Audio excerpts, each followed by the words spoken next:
¿Cuándo bajará los tipos de interés la Reserva Federal? ¿Cómo es el comportamiento de Wall Street tras esta primera bajada?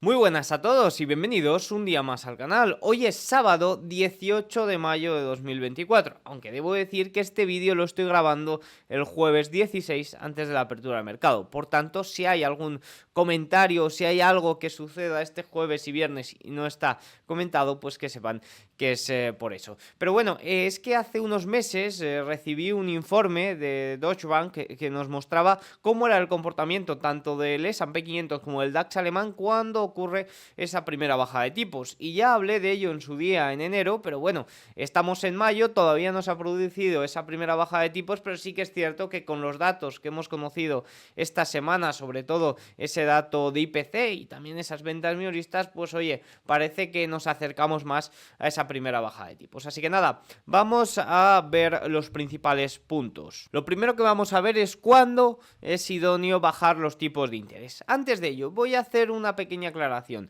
El mandato de todos los bancos centrales mundiales no es el mismo. Si hablamos del Banco Central Europeo, su único mandato es la estabilidad de los precios en el rango del 2%, el crecimiento del 2%. Por tanto, esperan o su objetivo es mantener la tasa de inflación del 2%. Es el objetivo de todos los bancos centrales en cuanto a estabilidad de los precios, o al menos de los grandes, tipo BOE, Banco Central Europeo y Reserva Federal, pero sí que es cierto que se les está haciendo complicado, no solo ahora, sino también en otras circunstancias. Y con respecto a la Reserva Federal, aparte de tener este mandato de la estabilidad de los precios, también tiene el mandato del pleno empleo, que está muy ligado con la actividad y el crecimiento económico. Un pleno empleo suele ir ligado a una actividad económica pues más exitosa, ¿no? En cuanto al empleo el desempleo tiende a dispararse, el empleo se enfría, pues sí que es cierto que las recesiones económicas, o no recesiones, pero desaceleraciones económicas y puntos más débiles, pues sí que es cierto que empiezan a aflorar, porque el principal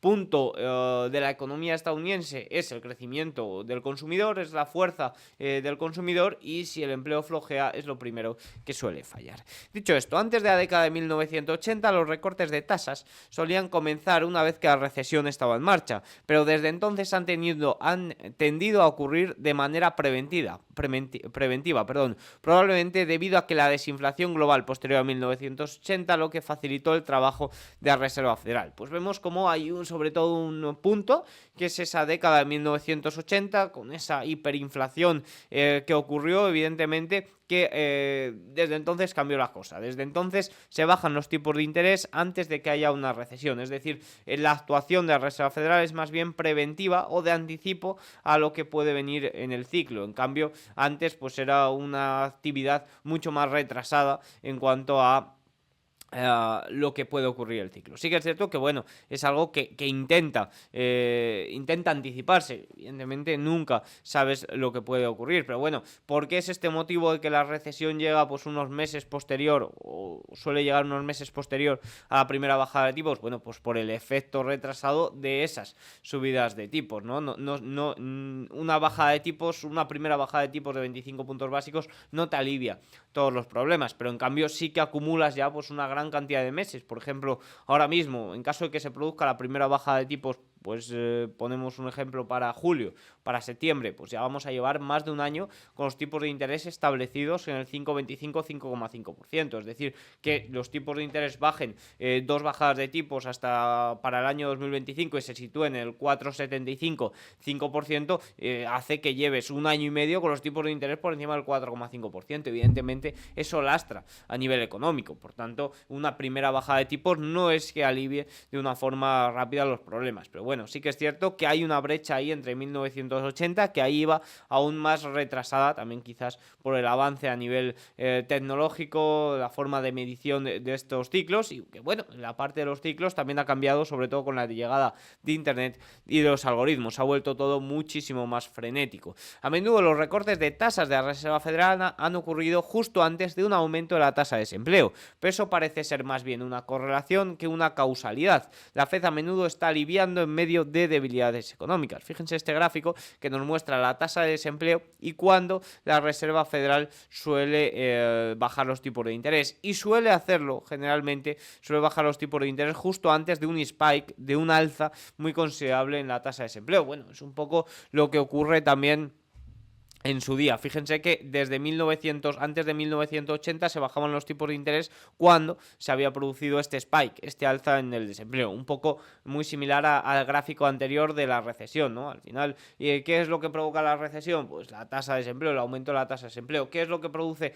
el aumento de la tasa de desempleo? Bueno, pues que muchas compañías están presentando dificultades, quizás debido a esos tipos de interés tan elevados o más elevados de lo que estaban anteriormente, refinanciaciones y demás, y tienen que, o se ven obligados a despedir. Eso evidentemente hace que el consumo sea menor y es la pescadilla que se muerde la cola, y que la solución final es una bajada de tipos de interés, expansión cuantitativa por parte de la Reserva Federal, y que el consumidor o la fuerza minorista, que es la gran clave de la economía estadounidense, vuelva a tirar y vuelva a reactivar de nuevo la economía, ¿no? Pero bueno, sí que es cierto que es chocante, o que es relevante, que la situación desde 1980 para ahora es actuar o intentar actuar de forma preventiva a esas recesiones, a esos aumentos de la tasa de desempleo. La combinación actual de la tasa de desempleo y el índice de precios del consumidor básico, es decir, el IPC subyacente, se acerca mucho más a donde la Fed ha recortado tasas en otros ciclos anteriores. Fíjense aquí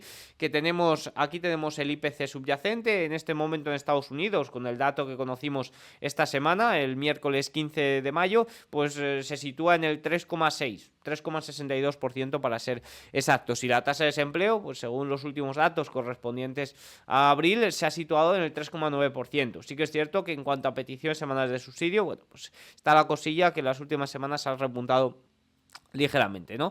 Pero bueno, la tasa de desempleo, que es el último dato que conocemos, pues está mostrando un enfriamiento bastante claro. Sí que es cierto que de momento se mantiene por encima o por debajo del 4%, perdón. Por tanto, la tasa de desempleo, esta métrica, fíjense que aquí está diciembre de 2023, que es cuando se hizo el informe, pues en este momento tendríamos que situarla aquí, más cercano al 4%, pero al 4% de tasa de desempleo, un poco más alejado del 4% del IPC, ¿no? Por tanto, estaría aquí y estaría ya, oye, todavía no está en el recuadro de las bajadas de tipos de 1998, 2001 y 2007, que son un poco las últimas.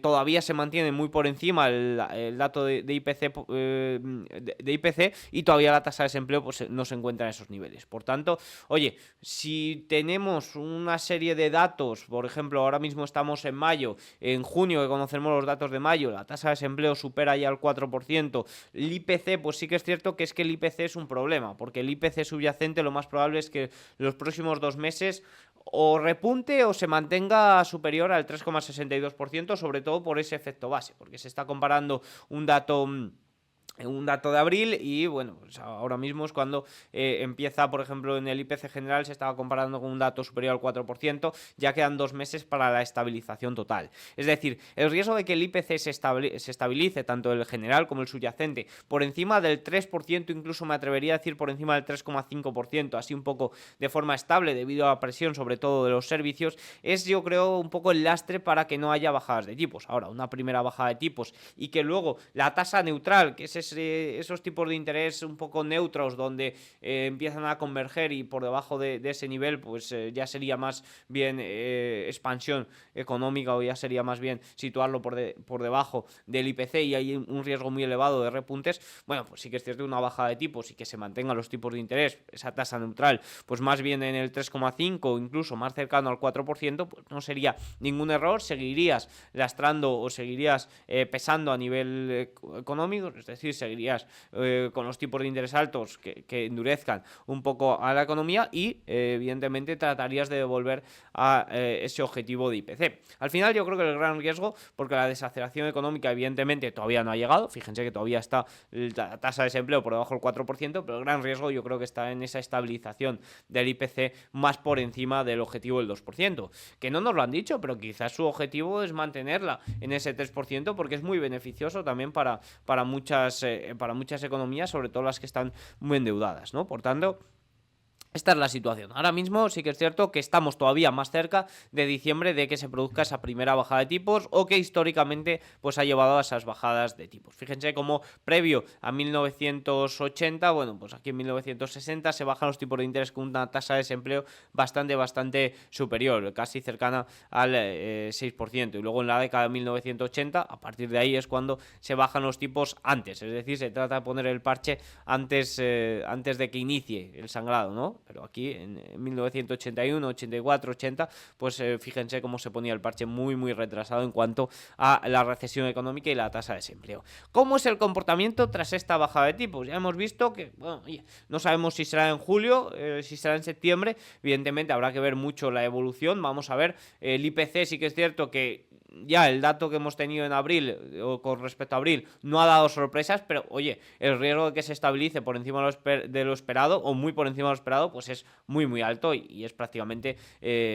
seguro, ¿no? Pero sí que es cierto que vamos a ver la evolución de la economía porque la desaceleración económica sí que está siendo bastante más elevada, las ventas minoristas están desacelerando de una forma muy brusca y si aumenta la tasa de desempleo, pues quizás se ve obligado más bien por ese segundo mandato que tiene la Reserva Federal que simplemente por el hecho de las bajadas de tipos. Por tanto, bajada de tipos julio, septiembre, bueno, pues fíjense que si observamos en este momento se está descontando septiembre como esta primera bajada de tipos en un 51,4% de probabilidades. Para julio, pues algunas casas de análisis como Goldman Sachs no lo descartan, va a ser, o la clave va a estar sobre todo, no tanto en esos datos de IPC, como digo, que parece más bien que se estabilice, sí que es importante que no haya repuntes, es decir, que no haya saltos, sorpresa en el IPC, y ahí pues evidentemente la clave estará también en el shelter, en esa inflación de los alquileres, en ese por siglas se llama OER, que es un poco la estimación de lo que pagarías tú. La mayoría de estadounidenses son propietarios de su vivienda, ¿no? Pues este OER es la estimación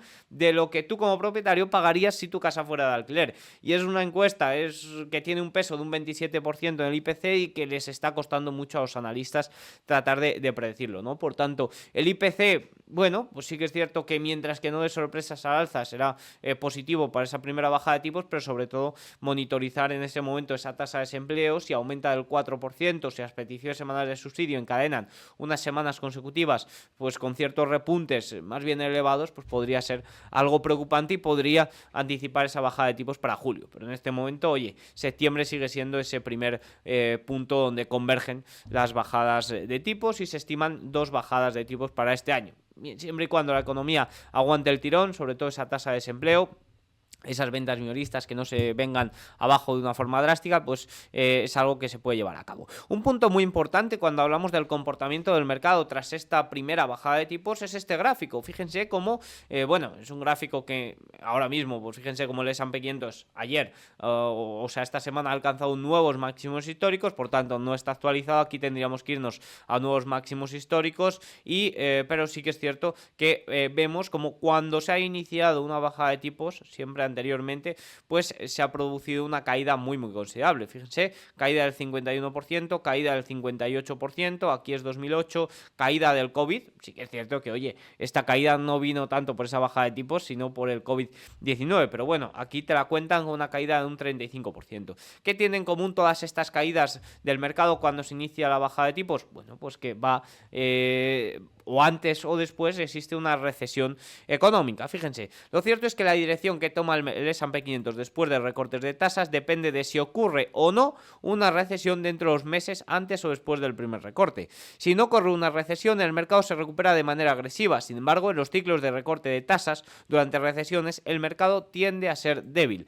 Fíjense este gráfico en el que vemos la fecha de los primeros recortes, los meses antes o después de que la llegada de la recesión. Fíjense que aquí son 2 meses antes de la llegada de la recesión, y lo más reciente que tenemos, vamos a coger desde 1987, fíjense que para que llegara la recesión hubo falta 34 meses, es decir, ya la recesión no venía por este ciclo de endurecimiento. Fíjense que aquí en 1995 se necesitaron 16 meses, aquí 31 meses, es decir, las bajadas de tipos no, o sea, las recesiones no se producen por ese endurecimiento de los tipos, ¿no? Esas bajadas de tipos no van ligadas a recesiones. En cambio, pues fíjense como 2001, la burbuja.com, 2007, la crisis de las hipotecas subprime y 2019, el COVID-19, es decir, las recesiones recesión de COVID-19 o la recesión de marzo de 2020, esa recesión que fue muy puntual y una caída también que fue muy puntual, pues fíjense que la caída del mercado llegó 9 meses posterior de la primera bajada de tipos, que fue en julio de 2019, y el COVID inició en febrero o marzo de 2020, pero se debía a otro aspecto totalmente distinto, no simplemente al hecho de bajar los tipos de interés. Por tanto, fíjense que cuando hay recesión antes o después de esa primera bajada de tipos, inmediatamente después, pues es cuando el mercado peor lo pasa. ¿Por qué? Bueno, pues porque sobre todo se ven muchas compañías afectadas. Evidentemente, tasa de desempleo aumenta y ahí es cuando el consumo se ve afectado y eso pesa especialmente a la recesión. Al agregar la tabla anterior podemos observar que el rendimiento de S&P 500 después de recortes de tasas depende en gran medida de si hay o no una recesión. Fíjense, este es el rendimiento del S&P 500 unos días, o sea, días posterior de la primera bajada de tipos. Si no hay recesión, fíjense que si no hay recesión es un movimiento al alza muy fuerte, y si hay recesión, fíjense como el primer año especialmente es muy difícil, incluso es de rendimiento negativo para el principal índice estadounidense. Por tanto, deberíamos de ver que la clave va a estar en si la economía aguanta el tipo y se puede hacer ese aterrizaje suave. No, porque evidentemente estamos viendo como el IPC, si hay aterrizaje suave o si la economía termina de aterrizar, el IPC vemos como no lo va a hacer, y lo más probable es que si el IPC aterriza, vuelve rápidamente al 2%, es porque la desaceleración económica y la recesión puedan estar llamando a la puerta. Vemos como sí que es cierto que hay mayores dificultades. Por lo general, los rendimientos tienden a disminuir después del primer recorte de tipos de la Fed. Excepciones incluyen la década de 1970 a principios de los años 80, bueno, pues ahí incluye todavía sobre todo esa inflación o ese repunte de la inflación que impidió que los rendimientos se desplomaran, y cambio en los puntos. Bueno, este es el gráfico, los cambios en los puntos. Por tanto, ojito, porque esto sí que puede ser arriesgado. Evidentemente, una bajada de tipos iría ligado a caídas de los rendimientos, pero ojito, porque la inflación se está estabilizando muy por encima. En caso de que la desaceleración económica no ocurra o haya shock por el problema de la oferta muy relacionado con la energía, la parte de los bienes vemos como está en deflación, mientras que los servicios se mantienen como la parte más inflacionaria en este momento, un poco de los datos de IPC, ¿no? Cambio de que los bienes, en caso de que los bienes de la energía produzca repuntes, como se ha podido ver por ejemplo en el mes de marzo, abril, con ese repunte de los precios del petróleo, West Texas con la gasolina también apuntando a máximos de unos cuantos meses. Si eso realmente está producido por shock, está producido por algo que pueda llevar de una forma más continuada, pues ahí podríamos ver repuntes de la inflación, y ahí es cuando los rendimientos no caerían. De momento no hay riesgos de ningún tipo de ese repunte de la inflación como en la década de 1980, pero evidentemente que la inflación, esa última milla, cueste tanto devolverla al objetivo, que la inflación de los servicios se mantenga tan elevada y parezca que se vaya a estabilizar tan elevada, pues evidentemente aumenta el riesgo de que cualquier shock de estos produzca una volatilidad en los precios que nos lleve a mayores problemas. La curva de rendimiento tiende a inclinarse de forma fuerte tras el primer recorte en cuanto los 4 ciclos 1984 y 1998, cuando la recesión no estaba cerca. La curva inicialmente se aplanó. Bueno, evidentemente bajadas de tipos pueden provocar más caídas de los rendimientos a corto plazo que a largo plazo, lo que podría devolver la curva a terreno positivo. ¿Qué ocurre? Pues ocurre que si no se dan bajadas de tipos fuertes, es decir, si la tasa neutral se estabiliza más alta porque el IPC está más elevado, pues ahí la curva de tipos puede mantenerse invertida por más tiempo. Evidentemente eso es el gran riesgo. Yo creo que la clave va a estar especialmente en esa recesión. ¿Hay o no hay recesión? El índice de precios al consumidor tiende a disminuir después del primer recorte de la Fed, probablemente debido al impacto rezagado de la política previamente más restrictiva o a una recesión. Bueno, esto es un poco lo que he comentado. Fíjense este estudio del Banco Central Europeo que muestra cuántos trimestres tienen que pasar para que las políticas monetarias restrictivas empiecen a afectar tanto a la manufactura como a los servicios. Fíjense que la manufactura prácticamente en el primer año ya ha hecho su mayor impacto y de una forma muy brusca, pero en cambio los servicios, pues fíjense como 8, 9 trimestres, incluso 12 trimestres, todavía no ha recuperado esos niveles previos al endurecimiento de políticas monetarias, ¿no? Es decir, podríamos decir que a la manufactura llega de una forma mucho más brusca, mucho más rápida. En los servicios sí que es cierto que cuesta mucho más, pero cuando llega, pues evidentemente no lo hace de una forma tan brusca como la manufactura. Pero eso puede que nos esté pasando ahora en Estados Unidos. Fíjense cómo la manufactura, sí que es cierto que el último trimestre, el último mes, perdón, el ISM manufactura ha vuelto a territorio de contracción, pero bueno, el mes anterior, marzo, estuvo ya en expansión. En cambio, los servicios, pues después de una gran cantidad de meses, han vuelto a terreno, o se han caído a terreno de contracción. Lo que nos muestra, oye, que estas políticas, tanto restrictivas como expansivas, bueno, sí que es cierto que expansivas llegan de una forma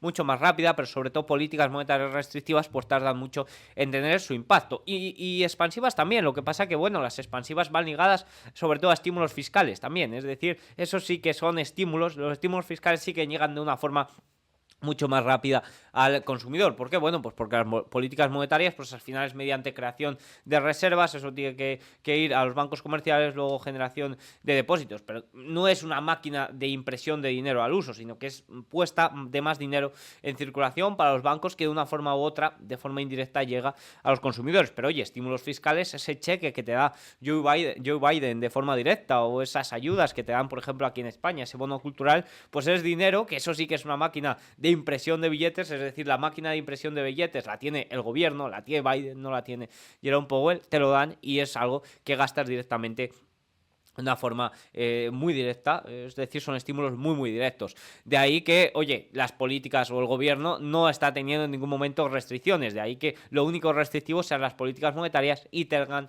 mucho o cueste mucho más que tengan su efecto en el mercado. Bueno, el IPC, pues sí que es cierto que meses después de esa primera bajada de tipos suele tender a la baja. Evidentemente, una bajada de tipos no va a provocar un repunte de la inflación, ni mucho menos.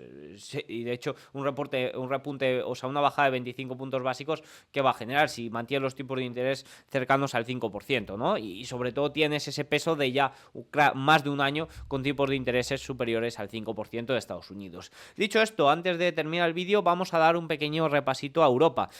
Un poco más de lo mismo. Es importante tener en cuenta, como he dicho al principio del vídeo, que el mandato del Banco Central Europeo no está relacionado con el crecimiento económico, con el empleo, simplemente la estabilidad de los precios. Ojito, porque esto lo he mencionado ya en numerosos vídeos, cuando hablo de la inflación de la eurozona, el IPC subyacente está situado en el 2,9%, más bien cercano al 3%, y todavía no ha cumplido todo ese efecto base, sobre todo en países del norte, porque sí que es cierto que, por ejemplo, en España, en el sur de Europa, ya tenemos una inflación más bien estabilizada, se compara con datos, o la tasa interanual se compara con datos pues más en la línea del 4%, y vemos como el IPC se sitúa pues eso, en el 3,4, 3,5, entre 3 y 4%. ¿Pero qué pasa? Pues que en la eurozona todavía estamos viendo datos inferiores al 3%, en Alemania, por ejemplo, 2,2% de tasas interanual, pero es que todavía tiene que venir el efecto base de verdad, y ahí es cuando vamos a ver cómo se estabiliza más bien por encima del 3%. ¿Qué ocurre? Bueno, pues teniendo en cuenta que el único mandato del Banco Central Europeo es esta estabilidad de los precios, vemos cómo es rarísimo, de hecho nunca ha ocurrido que la Reserva Federal desde el año 1999-2000 baje los tipos de interés con un dato de IPC subyacente superior al 2%. Lo hará en este momento, es decir, será la primera vez que baje los tipos de interés, así en los últimos tiempos, con el IPC superior al 2%. Bueno, pues todo parece indicar que sí, al menos una primera bajada de tipos. Los funcionarios están apuntando, de hecho, incluso que bajará los tipos antes que la Reserva Federal. Ojito, porque esto puede tener un problema. Sí que es cierto que la Reserva Federal parece que va a hacerlo ya en julio septiembre, si no pasa nada raro, pero es que el Banco Central Europeo puede anticiparse. Evidentemente eso fortalecería el dólar frente al euro, y ya sabemos que todo se negocia en dólares, es decir, se importaría más inflación. Ojito, porque la inflación en Europa no está estabilizada, su único mandato es la inflación, y se va a estabilizar muy por encima de lo que podrían esperar. En todos los ciclos de recorte de tasas, excepto en el primero, había caído el DAX había caído durante los 6 meses antes de que comenzaran los recortes de tasas. Tal vez hayan sido estructuralmente más hawkish, favorables a la política monetaria restrictiva, que la Fed a lo largo de la historia, y hayan comenzado a aliviar más tarde de lo que habría hecho la Fed. Generalmente es así, generalmente el Banco Central Europeo va un poco a remolque de lo que hace la Reserva Federal. Por eso me parece tan sorprendente que el Banco Central Europeo decida bajar los tipos de interés en este momento antes que la Reserva Federal. Es importante destacar que esta podría ser solo la segunda vez desde 1960 que el DAX ha subido antes de un ciclo de alivio, antes de una bajada de tipos. Fíjense como el DAX generalmente cuando se inicia las bajadas de tipos ya lleva unos meses en más bien caídas o al menos rangos laterales. Ojito porque esto puede ser un problema, ya que el DAX en este momento se encuentra en máximos históricos y no tenemos un histórico, un track record de lo que ocurre cuando esto es así. Podemos observar esto al examinar el camino promedio del DAX en los ciclos de recorte de tasas. Normalmente las acciones caen antes, aunque el inicio de los recortes generalmente marca los mínimos en promedio. Fíjense cómo el DAX alemán generalmente suele tener un rendimiento, es esta la imagen, suele tener un rendimiento positivo, ya haya recesión o no. Fíjense cómo durante los primeros años, incluso sobre todo aquí, lo más importante, el primer año, suele tener un rendimiento positivo, no haya recesión y si hay recesión. Y fíjense cómo el rendimiento es superior si hay recesión. ¿Por qué? Bueno, pues porque como hemos visto históricamente suele tener un rendimiento a la baja durante los últimos 6 meses y este alivio de los tipos de interés provoca que un estímulo, unas expectativas en el mercado que ya está muy castigado de que todo va a mejorar, ¿no? Al final estos son descuentos de expectativas, pero es muy interesante esta relación en Europa. Bueno, sí que es cierto que la situación en Europa pues ahora mismo se está viendo muy beneficiada por la banca. Ojito porque bajadas de tipos pues podría perjudicar a la banca. También estamos viendo cómo la parte minorista se está fortaleciendo. También es cierto que Europa, bueno, pues ha tenido ahí problemillas con la situación china, ya que mucho retail, mucha venta o muchos ingresos provienen de China. También eso va a ayudar mucho. Evidentemente, si hay alivios en Europa y vemos como China también empieza a recuperar, pues oye, el rendimiento de Europa se puede mantener elevado. Sin sorpresa, lo general es que los rendimientos de los bonos alemanes, al igual que ocurre con los bonos o con el rendimiento de los bonos americanos, pues se venga abajo tras este primer recorte de tipos. Un poco por concluir, un poco qué sacamos en clave de este informe. Bueno, si nos vamos sobre todo a Estados Unidos, yo creo que la clave es en si hay o recesión o no, en cómo de fuerte será la desaceleración económica. Ya estamos viendo cómo el IPC está establecido, está más bien estabilizado y muy por encima de lo que se esperaba. Vamos a ver sobre todo esa tasa de desempleo, vamos a ver esas ventas minoristas, vamos a ver la economía, porque si se desacelera ahí es cuando podría venir mayores problemas para el mercado. Así que nada, tienen todos los datos, espero que les haya gustado el vídeo. Si es así, hacedmelo saber con un like, un comentario y nos vemos mañana. ¡Chao!